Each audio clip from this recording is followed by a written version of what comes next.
estimados participantes. Muchísimas gracias por acompañarnos en la segunda sesión de nuestra conferencia que estamos realizando, Gobernanza para la Innovación Social en gobiernos regionales y locales. Sean todos y cada uno de ustedes bienvenidos a nombre del Ministerio de Desarrollo e Inclusión Social a través de la Dirección de Articulación Territorial y Fortalecimiento de Capacidad. El experto que nos acompaña en esta sesión es José Luis Álvarez Ramos. Él es antropólogo de la Pontificia Universidad Católica del Perú, con maestría en Economía y Desarrollo Internacional en la Universidad de Vic, Inglaterra, y estudios de posgrado en Sociología del Desarrollo en la Universidad de Wageningen, Holanda. Asimismo, trabajó en la presidencia del Consejo de Ministros, en el Ministerio de Vivienda, Construcción y Saneamiento, en el Ministerio de Transportes y Comunicaciones y en gobiernos regionales tales como Amazonas y Junín. También se desempeñó como gerente público de la Autoridad Nacional del Servicio Público, Servir. Actualmente, José Luis Álvarez se desempeña como consultor de la Dirección de Implementación de Políticas y Articulación Territorial. Él es nuestro experto que hoy guiará la sesión, a quien le damos la más cordial bienvenida y lo recibimos con fuertes aplausos virtuales. Bienvenido, estimado José Luis, te escuchamos, adelante. Gracias, Daisy, gracias y un saludo a todos los participantes de la sesión de hoy día. Vamos a trabajar el tema que nos han encargado que tiene que ver con gobernanza territorial e innovación. Y básicamente lo que quiero mostrar es, primero, el diseño y las dificultades que hay en el Perú de implementar una innovación. ¿Cuáles son algunos conceptos básicos? Eh, en primer lugar, los gobiernos subnacionales, los gobiernos regionales tienen te enfrentas desafíos, ¿no? A partir de la descentralización. Nuestro país tiene un proceso complejo, que todavía tiene muchos avances, muchas dificultades, pero hay algunos retos. Y uno de los retos fundamentales es cómo generar innovación. Innovación, además, desde un punto de vista donde tenemos un conjunto de normas nacionales que limitan mucho a los gobiernos regionales y locales.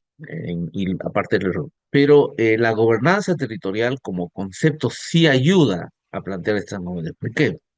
Básicamente porque la gobernanza territorial implica llamar a varios actores, ¿no? O sea, si el enfoque solo tiene que ver con la región o con la municipalidad, yo creo que las dificultades son extremas. Pero si tú articulas, empieza a trabajar a nivel mucho más amplio con actores locales en la gestión del territorio, yo creo que sí hay más posibilidades de, como vamos a mostrar en este caso, ¿no? Es coordinar las acciones en un espacio geográfico. Entonces, el caso que vamos a trabajar es el caso de Amazonas. Es una región que está en el extremo oriente de nuestro país, colinda con el Ecuador, tiene una población, realmente electoralmente se representa el 1% de una cantidad de población. Es un espacio territorial. La clave de la gobernanza es la coordinación pues, a nivel local, regional y nacional. Pero en este caso, no solo eso, sino que participar múltiples actores, en este caso las comunidades, ONGs, empresas, academia, que es el caso que vamos a ir mostrando y basado en este caso en la identidad y recurso del territorio. Al hablar de identidad y recurso del territorio, en este caso estamos hablando pues de Cuelap y todos los recursos turísticos que tiene esta región, Reba, Xegocta. Obviamente para ponerlos en valor hay todo un trabajo y justamente la innovación que se implantó en este caso fue llevar un teleférico. Es el primero y el único en Perú hasta ahora. ¿Qué es la innovación? Entonces, la innovación es clave en encontrar soluciones a problemas sociales. ¿Por qué señalamos esto? La zona donde está Cuela, no sé si alguien ha conocido por un poco para describirle, es una zona alta, está un pueblo cercano que se llama Tingo. Originalmente este recurso eh, era poco conocido, pero si vamos un poquito a la historia, porque hay que entender un poco la historia para comprender la importancia de hacer una innovación y la importancia de generar el desarrollo, porque el objetivo de innovación es generar el desarrollo. Y el desarrollo significa mejorar la calidad de vida de las personas y aprovechar, obviamente, el conocimiento comunitario y las redes que tienen en la sociedad. Entonces, Sucede que eh, la cultura chachapoyas, los chachas, chachapoyas, era una cultura muy importante pre-inca y que los incas al llegar a esta región tardaron 27 años en conquistarlo, un guerrero, ¿no? Y una identidad muy fuerte frente a los incas, ¿no? Y ellos construyeron una cantidad de infraestructura que no es solamente Puebla, pues toda la zona del nororiente hasta la zona de San Martín, hay el Gran Pajatén, toda esa zona es zona totalmente inaccesible donde hay mucho potencial arqueológico, digamos. Entonces, pero dada la cercanía de esta ciudad, Chachapoyas, que fue fundada apenas llegaron los españoles, es la puerta de entrada a toda la selva, no es la zona de comercio que tenían antes y está en una colina muy alta. Entonces, solamente era un turismo de aventureros, turismo de aventura. O sea, ¿por qué? Porque había dificultades para ello, no había carreteras, no había carreteras. Incluso a Chachapoyas mismo, si vas en un bus, te demoras 20 horas, ¿no? Ahora hay vuelos directos, parte de la innovación que se implantó. eh, Hay vuelos a través de Chiclayo, pero en ese momento no había. Entonces, ¿qué pasaba? Que si bien tenía los recursos turísticos, no, no, no había forma de llegar, solo los que tenían aventura, eh, y, y hay algunos, entre ellos un alemán, Simmendorf, que descubrió Gokta además, ¿no? Entonces, eh, cuando uno tiene que pensar en realizar una innovación, ¿no? Tiene que pensar no solo en que el desarrollo que va a generar, sino sobre todo en la sostenibilidad. Y ahí hay un gran problema, ¿no? La sostenibilidad es uno de los grandes problemas que tenemos en el Estado, en el Perú. Yo voy a explicarle porque hay que un poco hablar bastante claro de nuestras potencialidades y nuestras limitaciones como está. La sostenibilidad todavía es un tema, digamos, muy difícil en nuestro país y en nuestro estado por distintas razones, ¿no? Primero, en primer lugar, la poca alta rotación, digamos, de actividades y personal, ¿no? Y segundo, porque tampoco no hay una conciencia de lo que es una sostenibilidad social, ambiental, económica, que es otro trabajo que hay que hacer. Pero voy a mostrar cómo se realizaron estos trabajos, porque la idea es, pues, generar cómo se diseña una innovación, ¿no? Una innovación, y sobre todo cómo se trabaja de manera colaborativa el diseño, o sea, eh, más que el diseño en la apropiación del- de la innovación de la población, porque obviamente ellos no iban a hacer un teleférico, es una tecnología en el país, en el mundo solo hay 4 empresas que lo realizan. Entonces, pero para que se apropien y consideren un valor y consideren que puede significar una mejora en sus vidas, es un tránsito bastante, no es fácil, ¿no? Entonces, el tema de la sostenibilidad es un tema que desde el principio tenemos que pensar cuando diseñamos una innovación. Solamente para explicarles que cuando nosotros llegamos para trabajar en la comunidad sobre este proyecto y esta innovación que se iba a implantar en toda esta zona, la gente no conocía ni la palabra teleférico, ¿no? No sabía qué significaba. Teleférico es un concepto, es un tipo de transporte que lleva de un lugar a otro, pero sobre todo está diseñada para zonas inaccesibles y que tiene un valor turístico. Entonces, te imaginas comunidades que eran básicamente ganaderas o agrícolas, ¿no? Que su actividad fundamental es la agricultura y que incluso el turismo de aventura que llega no ven que significa un valor sustancial, que comiences a hablarle del teleférico, ¿no? Entonces, y el impacto que iba a generar. Para empezar, la construcción iba a demandar, por lo menos demandó un promedio de 200 trabajadores, entre 100 y 200 trabajadores de distintos países, colombianos, españoles, y que tenían que comer, tenían que alimentarse, y tenían que dormir en un pueblo cuyos habitantes eran 400, ¿no? Entonces, el impacto económico iba a ser enorme. Los terrenos en ese momento costaban 7.000 soles, estamos hablando de unos 500 metros, 400 metros, Actualmente están 200.000, 300.000 soles. Entonces, uno cuando diseña un- una innovación, tiene que empezar a tomar las características sociales, económicas, ambientales del entorno geográfico y cómo incluir y participar a la población en este diseño.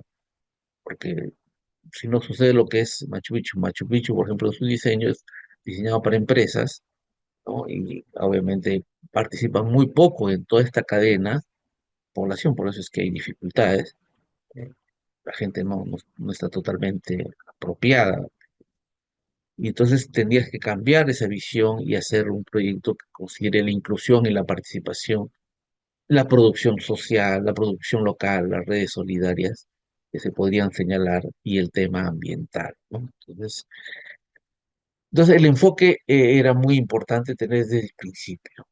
Eh, Como les he ido señalando, nuestra mirada es a entender cómo se realizó, pero sobre todo, qué dificultades se tuvieron que salvar. Lo que quiero transmitirles esta reunión de hoy día es sobre todo las dificultades, porque todos somos gestores públicos y vamos a participar del trabajo. Si hago una presentación todo perfecta, ¿no? Como si no hubieran existido problemas, o una teoría, un modelo teórico, un modelo de intervención, hay muchos autores, ¿no? Que hablan, eh, pues no, tenemos que a partir de la realidad. Entonces, ¿cuáles son los desafíos que se tenían que superar? En primer lugar, la fragmentación institucional. ¿Qué significa eso? Y falta de coordinación. ¿Qué significa? El diseño del proyecto se realizó en realidad hace muchos años, ¿no? Así como ahora tenemos el proyecto del teleférico de Choquequirao, el teleférico de Miraflores, de San Cristóbal. En Junín se diseñó uno también, hay como, en Huaraz hay otro, hay como 5 o 6 teleféricos diseñados, pero ahorita ninguno está en implementación ni ninguno se le ha hablado a la población. Bueno, este proyecto se realizó en el gobierno de Toledo, se hizo el primer estudio, ¿no? Cuando se creó el ministerio, en realidad, cuando el ministerio nació, el Ministerio de Turismo, y sus conceptos, no existía en ese momento el Ministerio de Inclusión Social, entonces sus conceptos iniciales eran bastante empresariales. Entonces se diseñó una APP, una gestión público-privada, y dijeron, bueno, nosotros visitamos, entregamos el proyecto y ya, y no consideraba a la población. Pero tenemos otro problema ahí, y el segundo problema es que la población estaba enterada muy poco y segundo, hay una fragmentación. ¿Qué significa? Tingo es un distrito, tenía un alcalde que era un ex policía, ¿no? Que el objetivo de él, por ejemplo, era que el teleférico tenga una partida cerca de sus terrenos, cual era imposible porque ya el diseño estaba hecho, ¿no? Y además no era factible. En segundo lugar, es parte de una provincia que es Luya, y turísticamente está más vinculado a una provincia que es, o la capital de la provincia que es Chachapoyas. Entonces, y a su vez de una región que es Amazonas. Entonces, tenías el gobierno regional, tenías el gobierno distrital y tenías el gobierno provincial.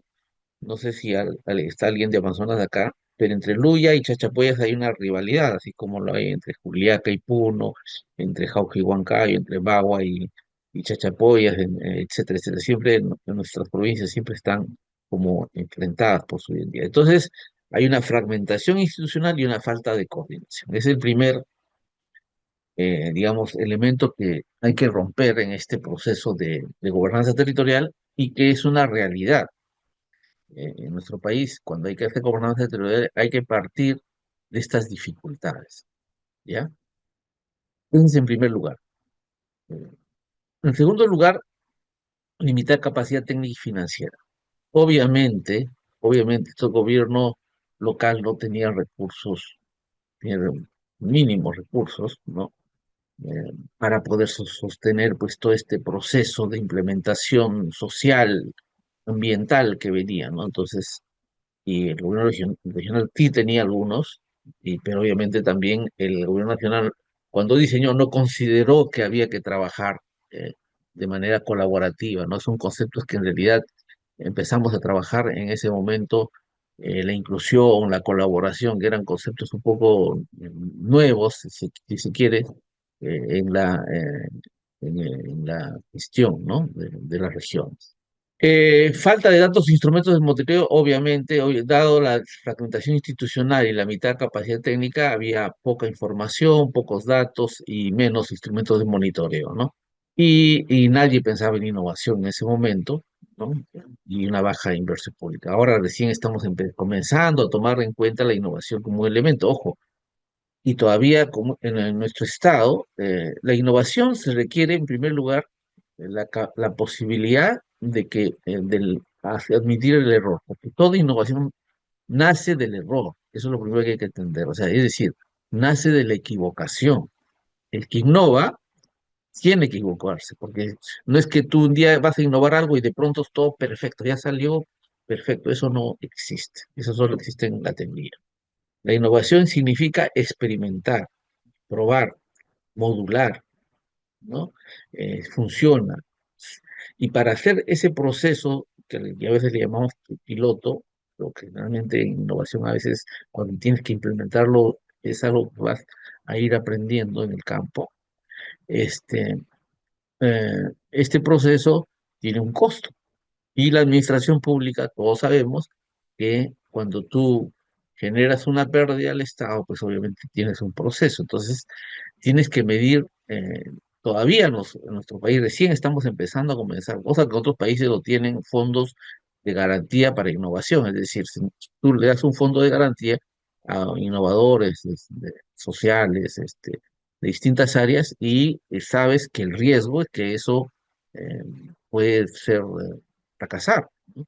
Pero ahí lo importante es el aprendizaje, porque del aprendizaje nace la innovación. Es decir, si ustedes leen cualquier historia de un innovador, un inventor, eh, pueden encontrar información en Google, en cualquier herramienta, van a encontrar que esos procesos de invención han surgido de muchas pruebas y errores. No hay una innovación que se planificó y exacto, eso son las películas. Entonces tenemos que tener en cuenta y tener conciencia de que tenemos que modular bastante, hacer mucho trabajo de laboratorio, para poder presentar. Entonces, es algo que recién nuestro país va a empezar, está comenzando a entenderlo, ¿no? La importancia de la innovación y qué herramientas o qué elementos son claves para este modelo que más o menos se implementó con sus errores, con sus aciertos y con sus resultados, pero de alguna manera estamos trabajando de tal manera que corresponda a algunos elementos clave. En primer lugar, es la vinculación con la planificación territorial. Eso es clave. Es decir, si esta zona tiene una vocación turística, obviamente la planificación, la innovación tiene que estar vinculada. Pero digamos, si vamos a otra zona donde los recursos son mineros, por ejemplo, ¿no? Mineros, por ejemplo, estamos hablando de la zona digamos, de Puno, el corredor minero que hay en Apurímac, por ejemplo, ahí obviamente las posibilidades de turismo son limitadas, todo es minería, entonces tienes que buscar una política que, o si te vas a la Amazonía, tienes que buscar una inducción a los recursos. Entonces la planificación tiene que estar en la vinculación con el territorio. Otro elemento es el tema de trabajar los mecanismos participativos, ¿no? Es decir, las organizaciones que hay, comunidades, pueden ser comunidades nativas, campesinas, organizaciones de base, vecinos.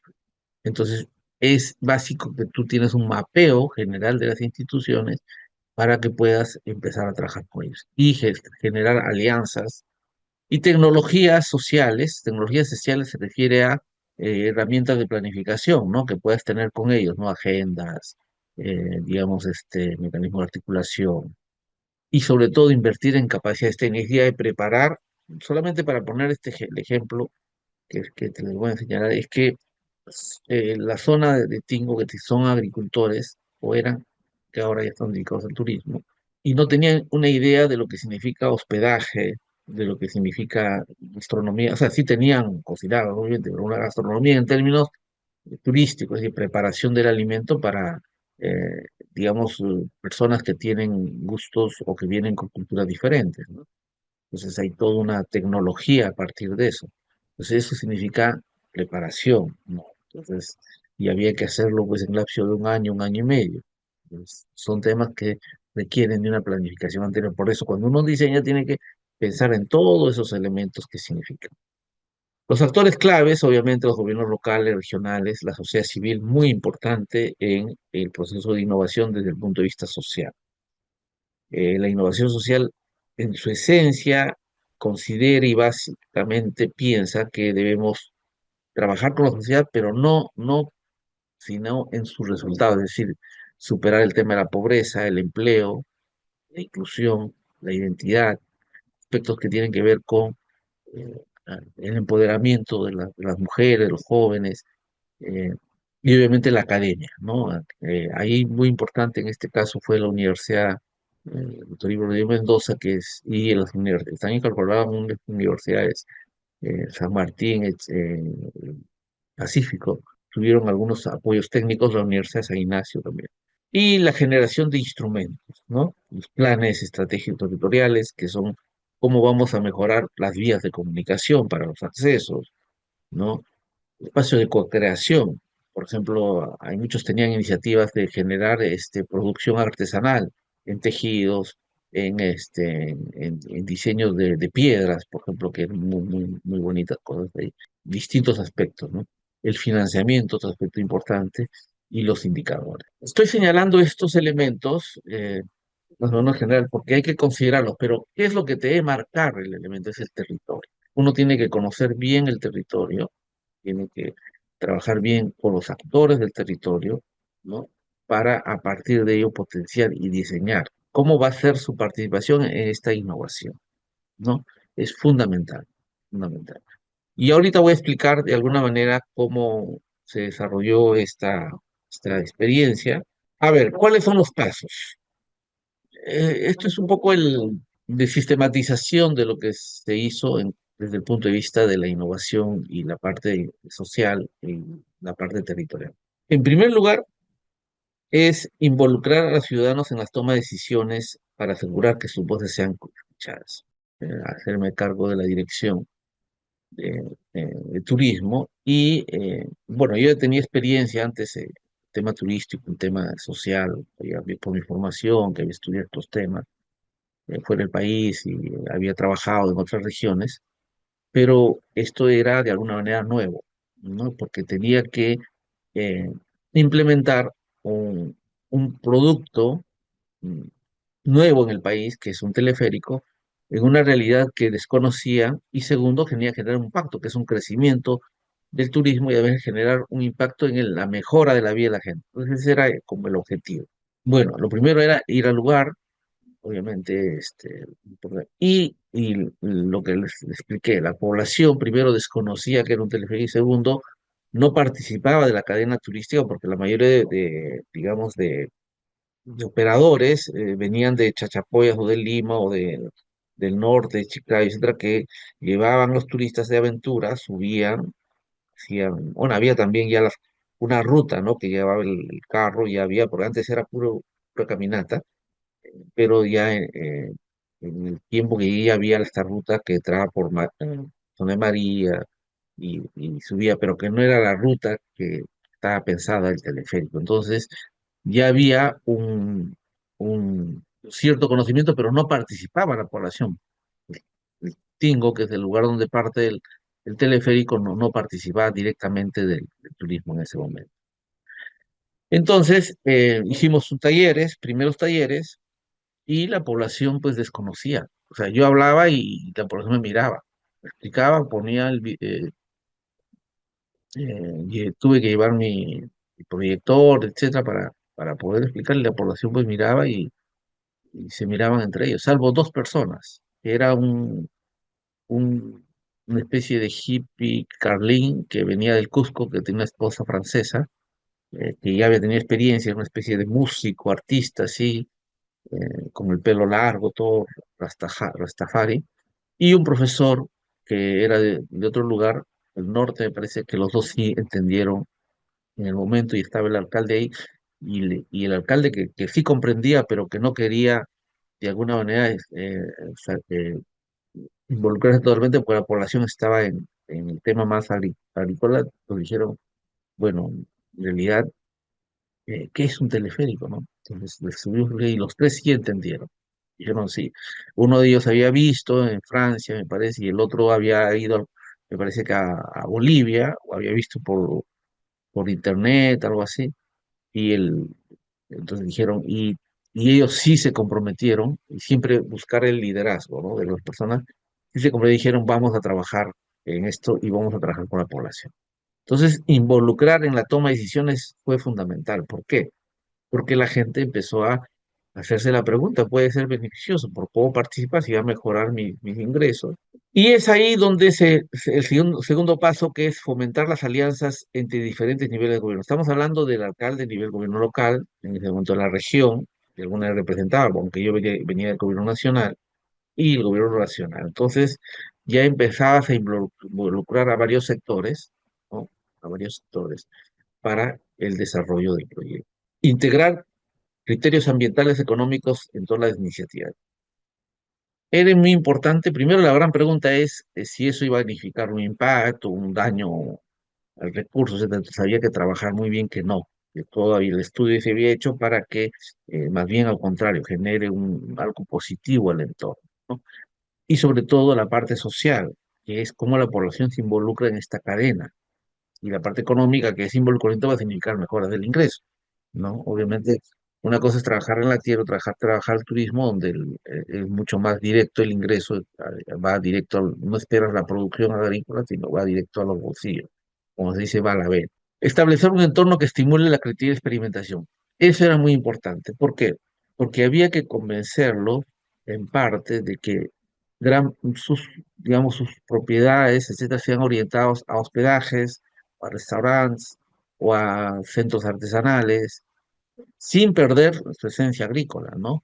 Entonces, y que ahí eso requería creatividad. Llevamos algunos chefs, algunas eh, gente, ¿para qué? Para que le den la creatividad, ¿no? Porque no es cuestión también de lo que yo cocino en mi casa voy a vender ahí, sino que tienes que darle un valor agregado a los productos. Entonces, para eso había que realizar un análisis de las necesidades y recursos del territorio, obviamente, el territorio debe ser conocido, y establecer las redes con los actores locales, todo eso que vengo señalando. Ofrecer programas de formación, de capacitación locales, que es lo que le señalé, que lo hemos hecho, y sobre todo implementar mecanismos de evaluación. Esta, digamos, entrada del principio, con esta visión, generar la innovación social y al mismo tiempo la innovación, una innovación tecnológica que se implementaba, siguieron estos plazos. Después fuimos ordenando, sistematizando, pero fue fundamental establecer estos pasos, ¿no?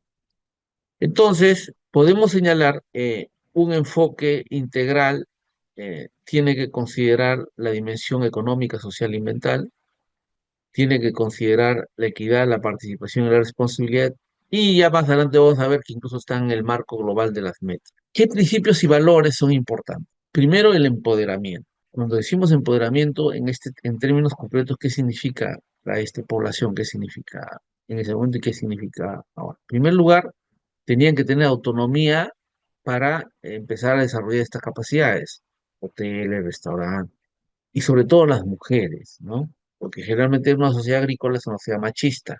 Es el hombre que va al campo, la mujer participa, trabaja en la casa, etcétera, pero como es un trabajo muy duro, es un trabajo de fuerza, ¿no? Digamos, hay un desequilibrio en la fuerza que favorece al hombre y obviamente toda sociedad agrícola es sociedad machista. Pero no es así el sector turismo, el gastronómico, es al contrario. Requiere de la buena atención, del aspecto emocional, del aspecto sensible. Entonces, son las mujeres, los jóvenes quizás los que tienen más habilidades naturales, así es. Sobre todo, entonces, hay un empoderamiento, un cambio de la importancia que tienen ya las mujeres en estas actividades, porque ellas son las que empezaron fácilmente a involucrarse en esto. La participación democrática y transparente, y la transparencia, el trabajo colaborativo, ¿no? O sea, ¿por qué es importante eso? Porque la idea que se empezó a trabajar era que el valor que iba a tener este distrito, que iba a ser la entrada, bueno, en realidad ya había tenido una intervención interesante en su diseño, su parque, etcétera, pero este era un impacto ya enorme. Estamos hablando de miles de personas que iban a llegar o que están, bueno, continúan llegando, pero en ese momento iba a ser una transformación enorme. Y el aprendizaje compartido. Es decir, todos los talleres, reuniones que se lograron fue, pues, obviamente, con la población. Entonces, todos esos valores son fundamentales. Y lo puedo decir que si nosotros no consideramos estos valores en el diseño, probablemente los proyectos estábamos a un límite de que el proyecto sea rechazado. Imagínate si se ha rechazado, la empresa no construía, como muchos proyectos en el Perú, ¿no? Muchos proyectos no se realizan simplemente. Y obviamente no hubiera habido ese impacto. ¿Por qué? Porque a veces no se toma en cuenta este aspecto. Llegas y piensas que como tienes la inversión, tienes el fondo, el acuerdo con el Estado, el acuerdo con las autoridades, llegas y bueno, automáticamente a la población le dice, sí, te va a beneficiar, sacas cifras, números, no funciona así. Probablemente sí puedes tener algunos aspectos, depende obviamente de las características de la población, hay algunos que sí podrían rápidamente entenderlo, pero si tiene una actividad milenaria, entonces probablemente lo rechacen, ¿no? Porque va a significar un cambio en su modo de vida y como no han comprendido totalmente el nuevo diseño, obviamente van a rechazar. Entonces, esto es fundamental, este aspecto es fundamental. El enfoque, los principios y los valores, la plataforma intersectorial del territorio, la visión común, agendas que hay que trabajar con ellos, la acción y reflexión. ¿Por qué? ¿Qué señalamos esto con acción y reflexión? No se trata de imponer, de ir y imponer un proyecto, se trata de reflexionar con ellos cuál va a ser el beneficio, qué beneficio se le puede obtener a qué tipo de gastronomía, qué tipo de hospedaje, la cultura vivencial, ¿no? Eh, y obviamente el tema de la gestión del conocimiento, la sostenibilidad, ¿no? Entonces, fortalecer el actuar y el incidir. Esto significa, es un trabajo de incidencia casi diaria para que haya este cambio de actitud. Entonces, el empoderamiento es clave en esa línea, el empoderamiento es clave. Es algo que obviamente no llegamos al nivel de formar un ecosistema, porque hay el concepto de ecosistema de éxito, ¿no? El ecosistema es un concepto donde tienes todo un conjunto de actores dedicados todos a la innovación. Bueno, el ejemplo es Silicon Valley, ¿no? Y hay algunos lugares que eso ahorita en el Perú es prácticamente casi imposible, ¿no? Un territorio dado.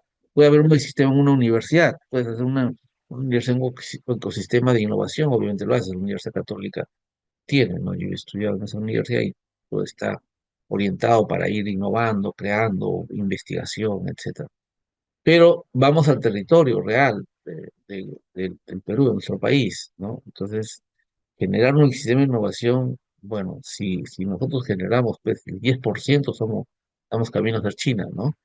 Entonces, pero sí podemos dar primeros pasos para que la población empiece a crear y generar productos. Eso sí es posible. ¿Cómo? Primero, la infraestructura, ¿no? Es decir, a la hora de infraestructura de apoyo es algunos elementos que, por ejemplo, puede ser la universidad con programas que están apoyando la universidad en ese momento, que tenía una facultad de turismo, la Universidad de Rodríguez de Mendoza, y una facultad de antropología y de economía, de varias, y había un grupo español que trabajaba con ellos, que facilitaba. La cultura de la innovación, que es experimentación, aprendizaje continuo. El tema del financiamiento, obviamente sí, había posibilidades, ¿no? Y sobre todo el capital humano. Entonces, estos son elementos claves, están en el territorio, pero que hay que desarrollarlo con mucha más fidelidad. Para ir un poco al mismo tiempo porque vamos a presentar ya algunos cosas que hicimos, ir a algunos conceptos que creo que son útiles, por eso, más que explicar la teoría, lo que quiero decir, qué conceptos de la teoría de la innovación y de la gobernanza territorial son útiles en este caso, nos han sido útiles, digamos. Primero, el modelo colaborativo, es decir, tener una idea de que solo con la colaboración de los actores que están en el territorio vas a lograr la innovación, eso es claro. Segundo, tener la claridad de los roles, es decir, la universidad, la investigación, los empresarios van a generar el financiamiento, el desarrollo, el gobierno local va a generar de repente el lugar, los espacios, las convocatorias, identificar a quienes tienen los potenciales, es decir, los roles claves, ¿no? En- eh, y obviamente, por favor, alguien está con el micro abierto.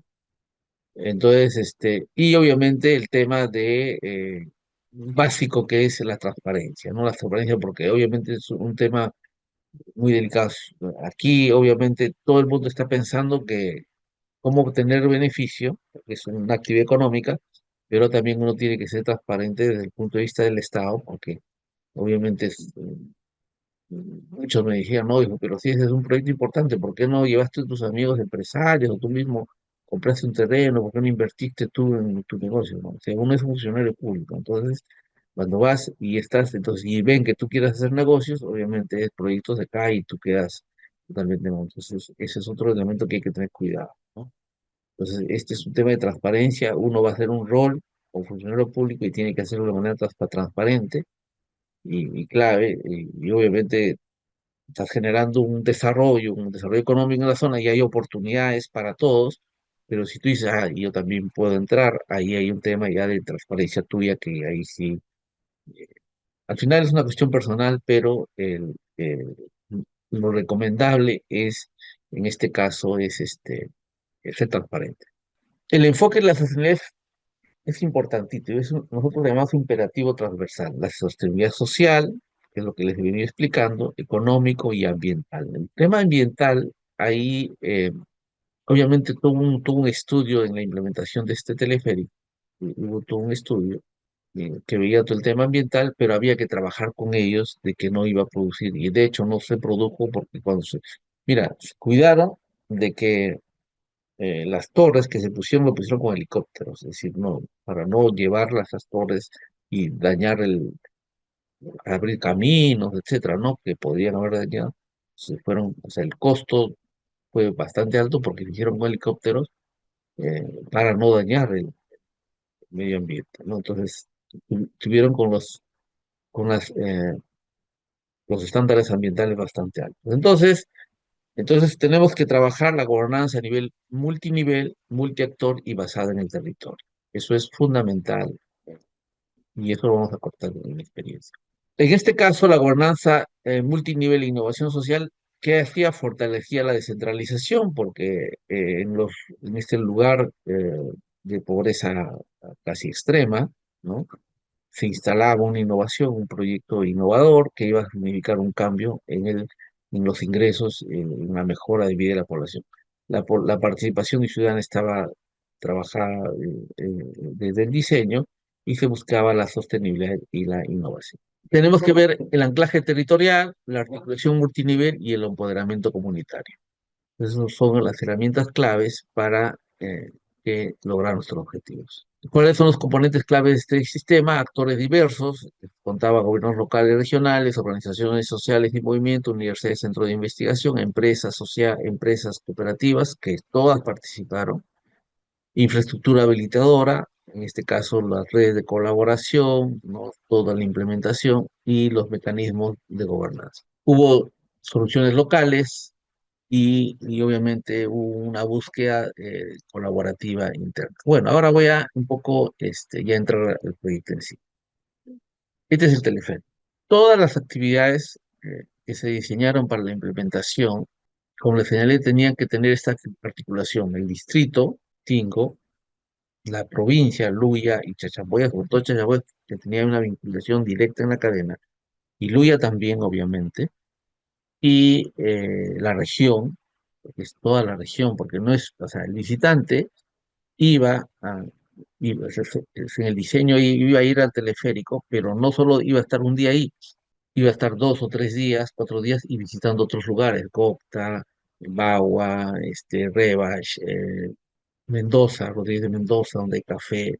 Entonces había que habilitar para que participe toda la región porque de alguna manera iba a sentir un beneficio, ¿no? Entonces, ese es el involucramiento que teníamos que generar. Por eso esta red amplia que, si bien es cierto, estaba focalizada en este distrito, que era la base, en el cual se trabajó muy fuerte, pero el impacto era toda la región. Incluso se trabajó a nivel ya multiregional, macroregional, una mancomunidad que veía la ruta desde Chiclayo, desde Trujillo, ¿no?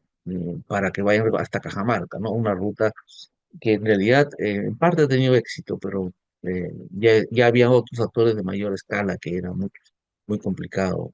Aunque yo era gerente de la mancomunidad también, lo ayudaba a eso. Entonces, estamos hablando de el impacto aquí, como ustedes ven, estoy poniendo ya los avisos que en su momento empezaron a surgir, ¿no? Sobre lo que es el teleférico y Coel. ¿Qué se hicieron? 11 actividades centrales. 11 actividades centrales que generaron el desarrollo turístico. Pero ojo que estas 11 actividades no es que yo vine con la teoría y dije, hoy voy a implementar estas 11. O fui y leí un libro o hice una maestría donde me diga, no, estas fueron producto del trabajo con los equipos que estaban ahí a varios niveles. Tú tienes que construir el modelo desde la población con los actores, pero no solamente los actores son la población, los actores son los empresarios, son los gobiernos nacionales, los actores son todos aquellos que están involucrados en la vida de la población. En primer lugar, había que hacer una política de planificación y gestión. En segundo lugar, mejorar la conectividad, porque no había manera de llegar. Había que ejecutar proyectos de inversión pública. Había que hacer un plan de promoción y posicionamiento, un plan de seguridad y calidad local, un plan de desarrollo de capacidades, un plan de organización de eventos, un trabajo articulado con actores internacionales y nacionales, promoción de la identidad y la conciencia turística, promoción de la inversión e inflación. Cuando nos reunimos, no solamente ya es un poco saliendo de la escala de Tingo en sí, del pueblo, este, sino nos reunimos con los empresarios locales, con los empresarios regionales, con los empresarios nacionales, porque son al fin y al cabo los que traen los turistas del extranjero. A partir de todas esas reuniones sale esta estrategia. Entonces, cuando nosotros diseñamos de manera colaborativa una innovación, tiene que nacer del concurso, del trabajo con los distintos actores. Esto es producto, no me refiero solamente al actor local.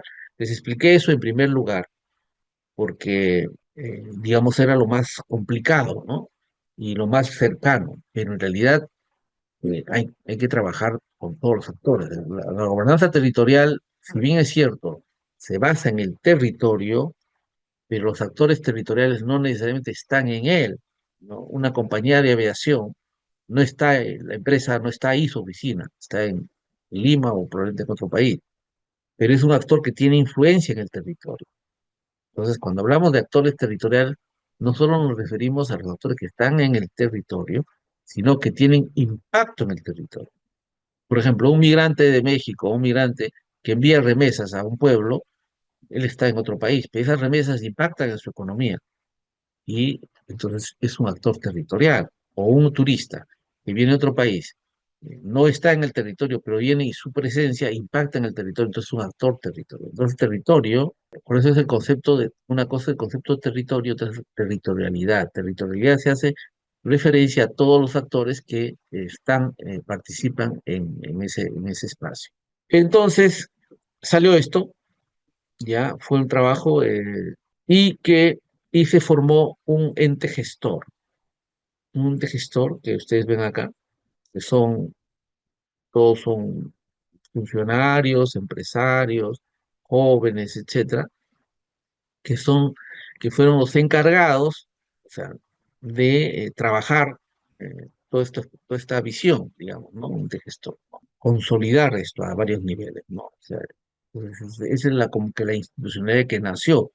¿no? La idea del ente gestor en realidad es una idea del ministerio, pero en realidad es una idea que nace en Suiza, ¿no? Los suizos tienen esta idea de formar entes gestores en el turismo. Pero en algunos lugares no son útiles, en otros no se logran implementar, pero sí funcionó acá, el ente gestor, que es el ente encargado de la planificación y la gestión. El segundo elemento es la conectividad. Entonces, el ente gestor es un elemento que, o sea, si tú no tienes un grupo de base de la sociedad con la cual vas a trabajar todos estos planes, o sea, es imposible, ¿no? Y no necesariamente son las autoridades elegidas. Las autoridades elegidas participan, sí.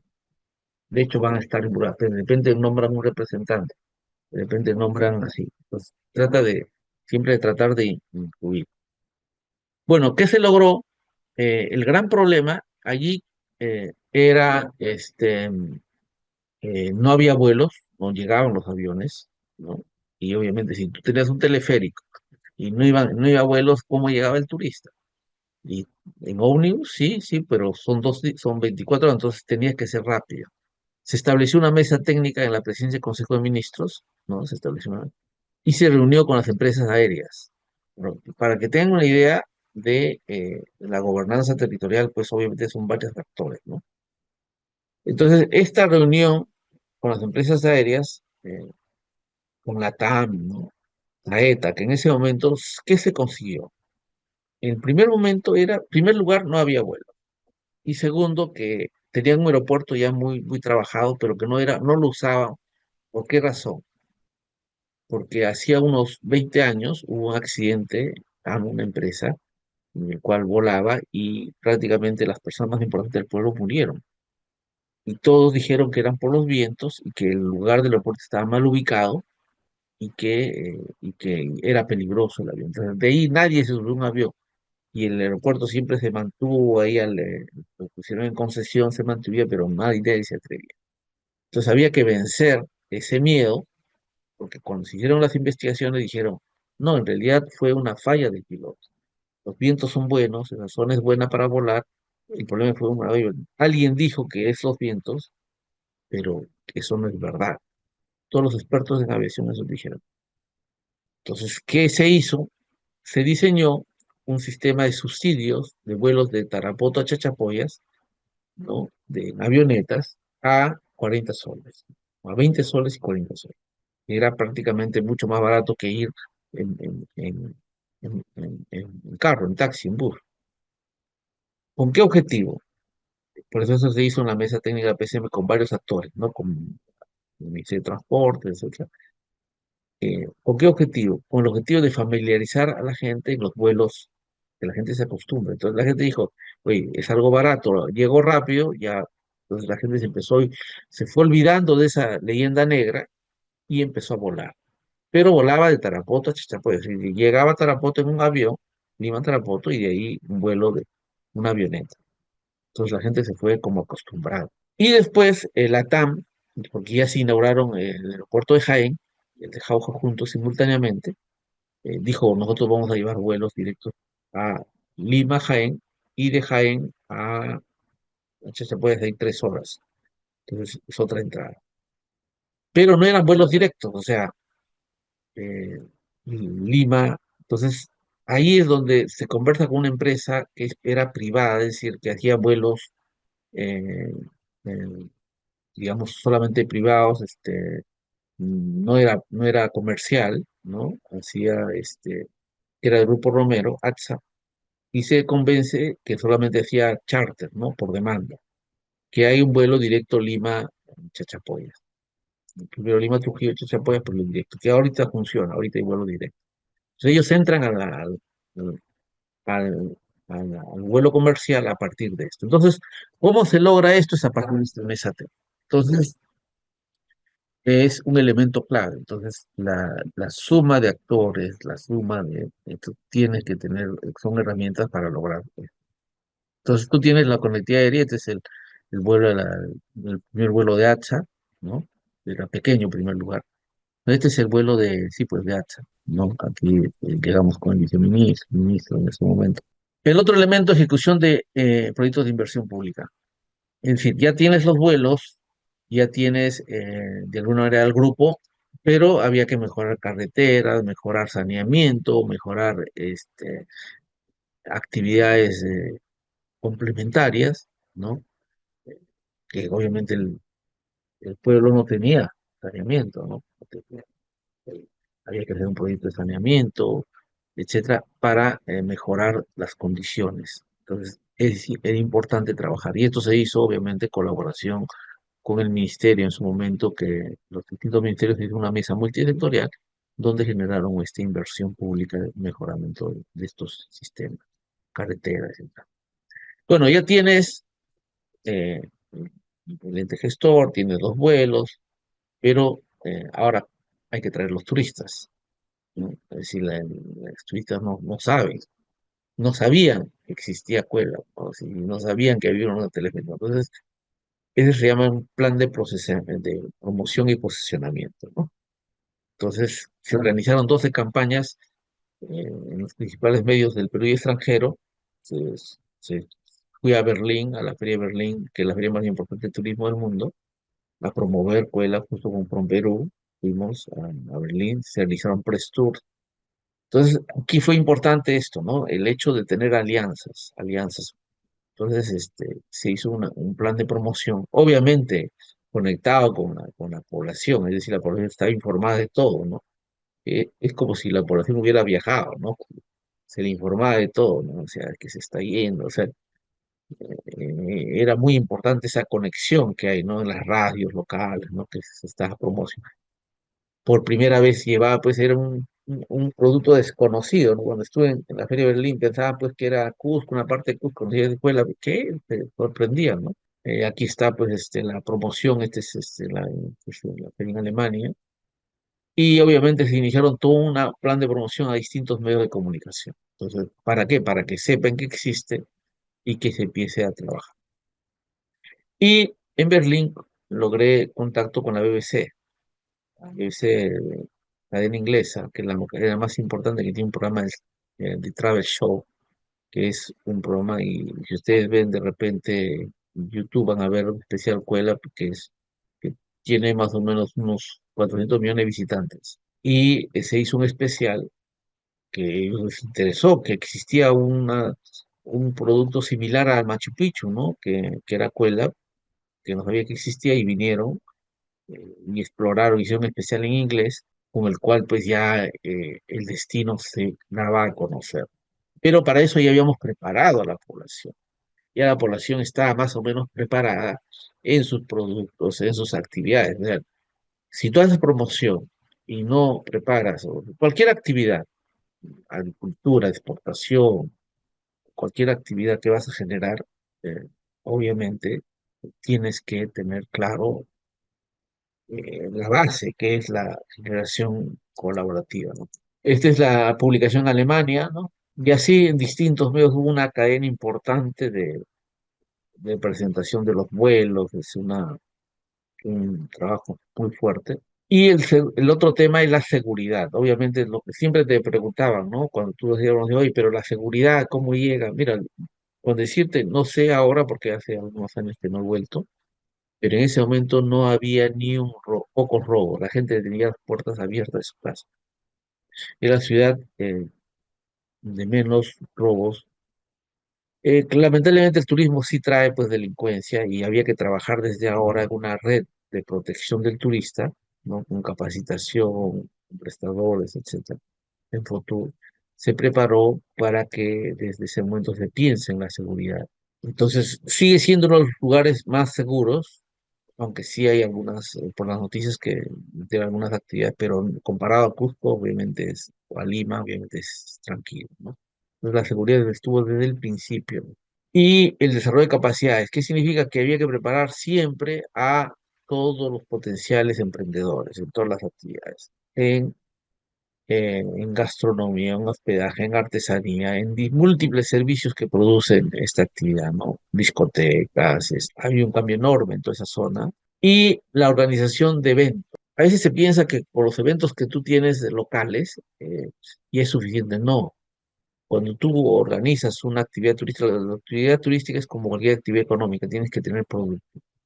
Entonces, organizas y hay actividades, en este caso hay una actividad que se llama el Rayacta, ¿no? Es una actividad donde se mezcló teatro, danza, cantantes nacionales, etcétera. ¿Para qué? Para atraer. Entonces la gente se creó un festival ahí para que se potencie, ¿no? Este festival se hizo una resignificación de una batalla que hay ahí, la batalla de Igo Surco se significó, como ustedes ven acá, se hizo una carrera de chasquis, un concurso de danzas, distintas actividades para atraer a la población, ¿no? Para atraer a los turistas y que la población participe como ustedes ven, ¿no? ¿No? Esta festividad, porque Amazonas tiene una parte amazónica, ¿no? Que están los aguajún, ¿no? Que es Condorcanqui. Entonces ellos también de alguna manera logran cierto beneficio, ¿no? Que es un poco más lejos. Y se organizó un Miss Perú, un certamen Miss Perú, ¿no? Se organizó eh, la sede, aunque en ese momento hubieron eh, problemas en el norte, hubo el fenómeno del norte, entonces la mayor parte ya se hicieron en Lima, de actividades y algunas allá, pero igual fue la sede, que fue y se organizó. Trabajo articulado con actores internacionales, JICA fue una institución japonesa que fue clave, ¿no? Pero en realidad que JICA estaba ahí desde hace años, ¿no? Estaba tratando de siempre de desarrollar estos productos y sin mucho éxito. Y cuando se trabajó con este modelo de gobernanza territorial, colaborativo, modelo de innovación, se comprometieron y obviamente ahora están participando también en otros proyectos, pero sí dio sentido a una inversión que tenían paralizada hace muchos años, ¿no? Que no lograban tener de éxito y ya estaban, entonces se logró articular con ellos. Y obviamente el tema de la capacitación en la identidad, en conciencias turísticas, con artesanos, taxistas. Y se promovieron nuevas inversiones. Hay sectores, el amigo que le decía Carlín, el que cuando llegué pues tenía un terreno, una casa tipo gitano, así, porque era un aventurero. Bueno, ahora tiene un hotel. Y la mayoría de actividades económicas se generaron alrededor de toda esta vida. Este es de él, ¿no? El Ecocuela Lodge. Probablemente lo construyó con sus propias manos y con los ingresos, apoyo colaborativo, es decir, toda la mayoría de inversiones fueron de ese tipo. Se invirtió en infraestructura turística, en el mejoramiento del mismo monumento. Después hubo problemas, creo que ahora hay problemas, están recuperándose del COVID y todo. Y obviamente se promovió otras actividades como el cacao, el café, ¿no? Actividades complementarias a la actividad. eh, Esta es la promoción del cacao, el café y los chefs, ¿no? Con bastantes, toda esa actividad de promoción que se hicieron a lo largo del país y del extranjero. Artesanía igual fue un elemento clave. Vamos a los resultados ahora. Promoción, esta es la promoción artesanal, se llevaron artesanos, pues se hicieron ferias artesanales, es decir, la cadena se fue trabajando, pero todo, como ustedes ven, son población de base, como ustedes ven, son pobladores, no hay pues grandes empresarios, no, sino la población se empoderó totalmente, desarrolló y mejoró sus ingresos. Bueno, ahora vamos a los resultados. Esto es un estudio que se realizó y que muestra, estos son los años de lo que les he explicado, es en 2016-2019 que generó este crecimiento de turismo, esta curva. Este es el año del COVID, ¿ya? Este es el año del COVID 2020, que decayó totalmente porque el turismo fue impactado. Y este es el proceso de recuperación en el que está, ¿no? Y esto es lo que se encontró, ¿no? A esta situación.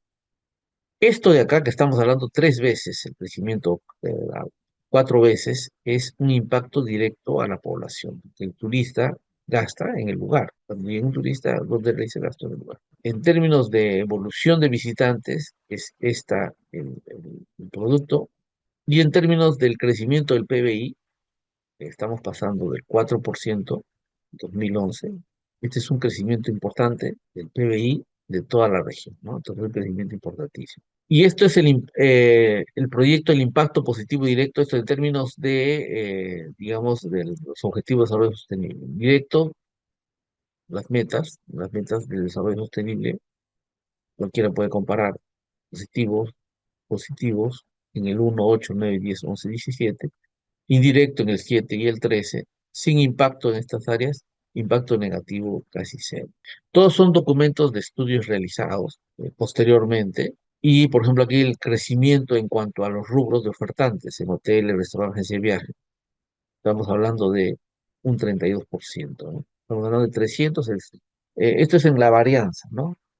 Si sumamos las dos varianzas, estamos hablando del, de 351 que se tenía en el 2010 a 814 en 2018. Estos, obviamente, ahora, si actualizamos las cifras, esos estudios fueron hechos en ese año y obviamente esto estaríamos en un nivel ya casi nulo. Entonces, ¿cuáles son los desafíos para la gobernanza territorial y la innovación? Primero, romper las barreras críticas, que es la fragmentación institucional, el financiamiento volátil. Segundo, fortalecer capacidades locales, articular agendas globales con las agendas globales. Y tercero, un enfoque adaptativo, generar inclusión, transparencia, etcétera. ¿Cuáles son las recomendaciones para gobiernos locales? Primero, los planes de desarrollo territorial es clave y que estén alineados a la OBS, clave, como ustedes han visto, el tema ambiental, social, el financiamiento es clave también, la participación ciudadana a través de meses de trabajo, clave, fundamental, y el monitoreo y evaluación. Ahora, yo les decía que teníamos dificultades en seguridad, sí, porque los gobiernos locales y regionales y también los nacionales cambian de autoridades. Y al cambiar de autoridades cambian de funcionarios.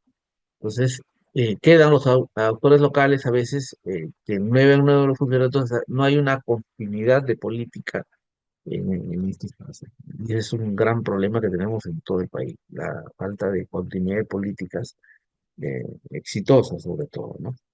Entonces, eso quizás es el gran aprendizaje que nosotros debemos empezar a pensar si queremos ser sostenibles, hacer, digamos, planes 10, 15, 20 años, ¿no? Pero sobre todo, darle sostenibilidad. No necesariamente los mismos funcionarios, pero sí articular acuerdos o agendas territoriales que permitan una continuidad. Las agendas son herramientas que tienen dificultades en su implementación, que no dependen, es decir, si tienes la agenda establecida, los funcionarios pueden cambiar, pero continúan la agenda, ¿no? Entonces, y eso significa políticas públicas normativas, leyes que promuevan, ¿no? Eh, Programas, fondos concursables, sistemas de evaluación y aspectos institucionales. Un elemento importante, la alineación global y nacional, la gobernanza colaborativa, los instrumentos, los fondos, incentivos que siempre tiene que haber, la sostenibilidad ambiental, ¿no? Son herramientas claves, ¿no? Los desafíos, como le decía, las barreras, los cambios de gobierno, el enfoque asistencialista que a veces hay siempre, ¿no? Otro es el mejorar las leyes de descentralización, las leyes regionales y sobre todo buscar sistemas de evaluación independientes. Los datos que les he presentado, uno es de la Universidad del Pacífico, el otro de Proinversión y el otro es de una tesis de la Universidad de San Ignacio. Es decir, son personas externas, no son datos producidos por los órganos de gobierno que han evaluado ese impacto, ¿no? Han evaluado ese impacto. Entonces dice acá, comités técnicos universidades para medir el impacto real, ¿no? Yo lo que quería era transmitir a ustedes una experiencia en innovación social y gobernanza territorial, que en ese momento estamos hablando de 2015 aproximadamente, hace unos 10 años, nos tocó desarrollar con todas las dificultades que significa en nuestro estado. Y un poco señalar qué conceptos de la teoría de la política pública son útiles en este contexto, cómo hemos usado esos conceptos y esas herramientas en este contexto. Entonces, el contexto dice mucho y lo que he querido transmitir eso, porque de alguna manera todos estamos acá como funcionarios, y, eh, y digamos, mi enfoque ha querido ser hoy día es transmitir esas experiencias, más que dar una conferencia general, ¿no? Sobre los conceptos, las políticas, que son útiles, pero lo que he querido es transmitirles una experiencia, sobre todo contarles las dificultades que se enfrentan, ¿no? Los problemas que tenemos en la estructura de este Estado y que debemos prepararnos para estos territorios. Eso es lo que quería transmitirles obviamente les recomiendo siempre ahí, la teoría es útil, hay mucha bibliografía sobre eso, muchas experiencias en varios países de Latinoamérica y en Perú también, pero mi objetivo era transmitirles algo vivencial, que como funcionarios nos enriquezcan, ¿no? No sé si he logrado, pero les agradezco. Eso es básicamente lo que quería. Gracias. Muchísimas gracias, José Luis, muy amable. Muy bien, estimados participantes, de esta manera es como finalizamos la conferencia que se ha trabajado para esta semana, la gobernanza para la innovación social de gobiernos regionales y locales. Y vamos a darle el tiempo ahora a nuestro coordinador de fortalecimiento de capacidades, el señor Gianfranco Lirarbe, para hacer la correspondiente clausura de esta conferencia. Estimado Gianfranco, muy buenas tardes, te escuchamos. Muy buenas tardes, Daisy. Muy buenas tardes a todos los participantes. Agradecerles a José Luis Álvarez por esta presentación realizada tan interesante que he podido ir siguiendo. También agradecer a Daniel Salas, que expuso la primera sesión el día de ayer. Agradecerles por parte del Ministerio de Desarrollo e Inclusión Social su participación a este ciclo de conferencias, Gobernanza para la Innovación Social en gobiernos regionales y locales. Nosotros esperamos que los conocimientos adquiridos puedan ser plenamente aplicados en su labor que vienen realizando, tanto ustedes como servidores o funcionarios de alguna municipalidad, o de algún gobierno local, ¿no? A partir de estos espacios, nosotros esperamos que hayan fortalecido sus conocimientos e invitarlos nuevamente, como les comenté el día de ayer, a que puedan estar activos en nuestra plataforma de fortalecimiento de capacidades Comunidad MIS para que puedan seguir participando de estas actividades. Eso es por mi parte. Espero volvernos a encontrar en las próximas sesiones que vamos a tener. Le doy pase a Daisy para que pueda ir cerrando. Muchas gracias. Muchas gracias, estimado Gianfranco. Estimados participantes, ha sido un placer estar con ustedes en esta conferencia. Un fuerte abrazo, que pasen muy buena tarde. Permiso. Ponle punche y ganamos todos, Perú. Gobierno del Perú.